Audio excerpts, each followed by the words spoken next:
Hi, my name is Jason Welch, and I'm pleased to be here with you for our first faculty meeting with me as your new vice principal. And I'm here to discuss with you some of my expectations and what I can do to work with you to help you improve in your professional development. I have been a science teacher for the past 5 years here at this high school. I taught everything from life sciences to physical sciences, general science to AP courses. So I understand where you're coming from and the challenges that occur in the classroom, and I want to help you and work with you so that we can meet the new demands and challenges that occur in this new age of accountability with more evaluations, more rigorous evaluations, and more high-stakes testing. So we are going to work to meet those challenges and meet those demands so that you're not just functioning on the level of a survivor and fall into that I'm just a teacher mode where there's no upward mobility and you feel like you're just doing the same work as a 20-year teacher that you were doing as a first-year teacher. So I want to start off by discussing some of the opportunities we have to take on leadership roles at the school. That's in my presentation here. First, we have PLC co-facilitators. I'll discuss more about what that is a little bit later. We have the liaison committee, which is a group of teachers that meet once a month with myself and the principal to discuss non-contractual issues throughout the school. For example, last year we had a teacher who noticed that the bell schedule was not following the bell schedule in the student handbook. So we got that corrected. School safety committee, again, that's something that teachers meet with myself and the principal once a month to address issues that perhaps we overlooked. For example, 2 years ago, there was a teacher who discovered in our new theater that there was a door that opened to the roof, but there was no handle on the door to get back from the roof. So there was only one way down. So we got that fixed, and that was, one positive outcome for the school safety committee. We will need people to update and revise the school curriculum for their particular expertise in content areas with new NJ core curriculum content standards and new core content standards coming from the federal level. Also, we'll need people to be teaching dual credit courses. Veteran teachers who have a master's degree will be able to teach courses at our school that give our students an opportunity to get college credits by following the curriculum of our local college, Richard Stockton College. So they can get credits at our high school by following that syllabus of Stockton, and you'll work with professors there to help understand their syllabus and meet their requirements. And lastly, this is something new for us, data collection and analysis, which right now we're going to focus on just math and English. I'll talk a little bit more about that later, but we are going to need individuals who are going to take on the role of collecting data and helping us analyze it. So I just want to start off by discussing what you're going to be doing in your professional learning communities. So first off, here are just some rules of thumb. Everybody's going to learn something. Everybody's going to be responsible for their projects and assist other members in their PLC group. And of course, everybody's going to be confused at some point, but seek help and stay the course. Feel free to shoot me an email. I'll get right back to you if you have any questions, comments, or concerns about what's going on within your professional learning community. And make sure that all staff are on the same page and support each other's goals. We want to work together, we're professionals, and we want to have a professional learning community. So here are some different group options. We're not going to just throw you in one group. We want to give you some options. Some of them include differentiated instruction, effective cooperative learning, curriculum development and implementation, and modern technology tools. Now the only one that's not an option is for new hires, since they wouldn't have had an opportunity to select one of the other options last year since they weren't here. But we really want to go above and beyond just the normal mentorship program and help acclimate new hires into our school and make them feel more comfortable and develop more professional routines than they would typically get at a traditional mentorship program. So what we're going to be giving you are staff binders, and in that staff binder, what you're really going to be having in there is evidence of what you're doing within your PLC group. Now, for all of you, you were asked to create a SMART goal last year, and this is your main learning objective for the year. So, for example, if you were a biology teacher, you might want 90% of the students that you had to pass the end-of-course biology competency exam. All right, so at the end of the year, we'll evaluate that and see what we can do to improve on your SMART goal. Copy of your professional development plan, copy of PLC forms, I'll go over what they are, and you will need copies of your lesson plans, artifacts of student work, updated lessons, and methods of assessment, along with a self-assessment rubric for the lessons that you implemented from what you learned in your PLC groups. So, me having a science background, I need some evidence. And, we're going to go over that, and, you're going to reflect on it and see what went well, what didn't, and, hopefully when you utilize the lesson plans and the lesson ideas that you learned in your PLC group, they'll be more effective. So your end of year review or end of year evaluation, we're going to look at your SMART goals, myself and the principal. You should be able to speak about your goals and whether or not you were able to meet them, and explain why or why not. You should have a professional development plan for the following year, a record of professional development hours, including copies of your certificates for all your professional development activities, including workshops, in-service meetings, your PDP completion form, and a brief synopsis of the activities. Again, that should all be in your binder. And basically, PLC continuity and results form, just an evaluation of how you thought things went within your PLC group, whether or not they worked. Moving along, switching gears here, I'm going to talk about how you will be evaluated. Now, your colleagues the previous summer had worked on developing a evaluation tool based on the Charlotte-Danielson model. And there's 4 domains in the Charlotte-Danielson model. I'm going to go over them briefly, not in depth. All of you have received a copy of the book Enhanced Professional Practice, A Framework for Teaching. You should look over that. It's your responsibility to read that so you know what you're going to be evaluated on. So there aren't any surprises.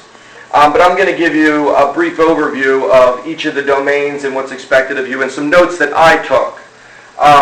But these include planning and preparation, the classroom environment, instruction, and professional responsibilities. Most of you already do these things. All right, but now it's just going to be documented. Again, we are going to have to have a more rigorous evaluation and present that evidence to you in your evaluation. But again, like I said, most of you are doing these things. Just want to double check that you're meeting all these requirements. Domain 1 is planning and preparation. I said I'll let you look over this, but from what I gathered from planning and preparation, these were a few things that I noted. One thing that you need to focus on in your planning and preparation, which is something we will discuss in a pre-observation meeting. You'll get a pre-observation form, you'll meet with me, we'll discuss it, and that's part of what we'll evaluate for Domain 1. So you should be looking to incorporate lessons that demonstrate cross-curricular activities or demonstrate inter and interdisciplinary content. For example, in English, you could do a history play that involves Lincoln. So there's a lot of ways that you can incorporate other subjects within your subject. So for example, if you're teaching science, there's no reason that your students can't read a science article. And that's actually part of the new core curriculum content standards, which is what we're going to work to update. You should also work to uncover misconceptions. So that's kind of part of demonstrating knowledge of content. Not only knowing the content, but also understanding possible misunderstandings that other individuals would have about that content. So you also want to design instruction accordingly based on your student's ability, of course. That includes differentiated instruction. And it should follow a coherent sequence so that we know where you're coming from and where you're going in the curriculum. The second domain, the classroom environment.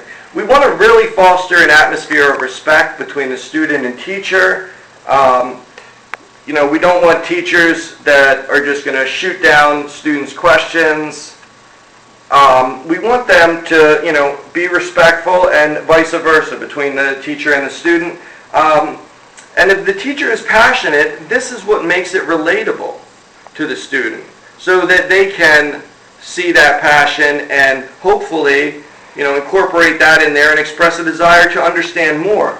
We're also going to be looking for in the classroom environment smooth transitions with student help between activities. So, for example, if you're teaching science, you're going from a lab activity back to seat work, see how well things flow. So that's why it's important that you include time warnings so that students are aware of what they need to get done and when they need to get it done. That's all part of the classroom environment. And of course, organizing physical space so it best meets the needs of your students. Domain 3, the actual instruction, which is when we actually sit down and do your evaluation. This is mostly what we're going to focus on, how you're communicating with the students. Again, we need respectful interactions. Don't be afraid to point out areas of misunderstanding. Your questioning techniques should involve higher order thinking. Don't just ask what, but ask why and how. Follow up with questions. Ask for explanations. And offer timely feedback. So if you have a test or a quiz or a project, part of your closure should include covering the big ideas or reviewing the big ideas that were covered in your lesson. And that should also give them a quick response as to what and where they're at. All right, number 4, professional responsibilities. This is not necessarily part of the in-classroom observation. Reflecting on teaching. Basically, what we're going to be looking at is that you have specific alternative actions to improve the lesson that we looked upon. And of course, all these other things I'm sure you should already be doing, or sure you are already doing, such as maintaining accurate records, communicating with families, participating in your professional development community, growing and developing, and of course showing professionalism. So again, going to switch gears one last time to talk about data collection and analysis. So with the high stakes testing, we have math and English really under a microscope. So what we need to look at are benchmark exams for math and English, so that we can look at where the students are at, where they're coming from, where they're going, and what we can do to help improve where they're at. So this will allow for us to have smarter decision making, focus on improvement with actual evidence, so we can see and reach common goals, and have facts and statistics to support whatever decisions we make at an administrative level or you make at the level in the classroom. Data collection techniques obviously will help teachers better understand the severe learning issues that need to be addressed immediately and in the future. So when we're doing data collection analysis, the process involves, well, first, have a purpose in mind. Don't just fish blindly. Start with previous data collected within past school years. This is the first year we're doing it, so you're going to have to try to look off of data collected from the previous marking period. And then begin your data collection by understanding what you want to strengthen. For example, why are high school freshmen in your district garnering low grades in English? Did the district promise of increasing test scores in 5 years actually occur? This is a long-term goal. So we're going to be looking at specific objectives, especially in the areas of math and English, where there's more testing on, and we're going to be trying to gather data by gathering the teachers to come up with benchmark exams, and looking at having someone look at the data and analyze it. And that's something that we'll present at faculty meetings as well. All right. So what's available to do this? Well, we have a quality school portfolio. It's a free software to use for data. That's what we're going to be using. There are also homemade programs. We can create our own programs at the district. But this is what we're going to be using. So again, just a brief overview of everything that I talked about so far. As far as professional development, you will be involved in a professional learning community that you picked out, and that'll be a year-long process. So that'll be part of your end-of-year summation evaluation.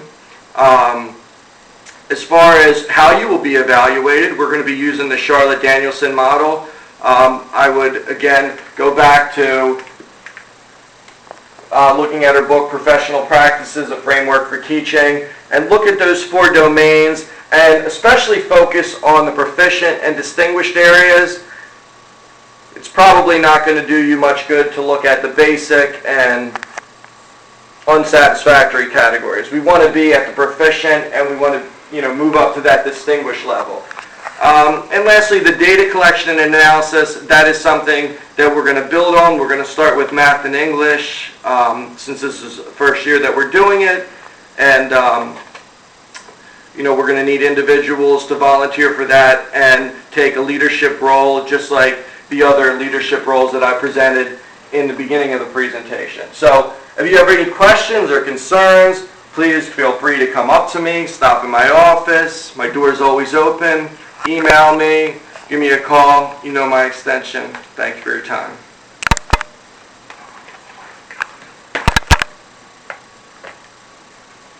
What? I keep pushing it, it's not turning off.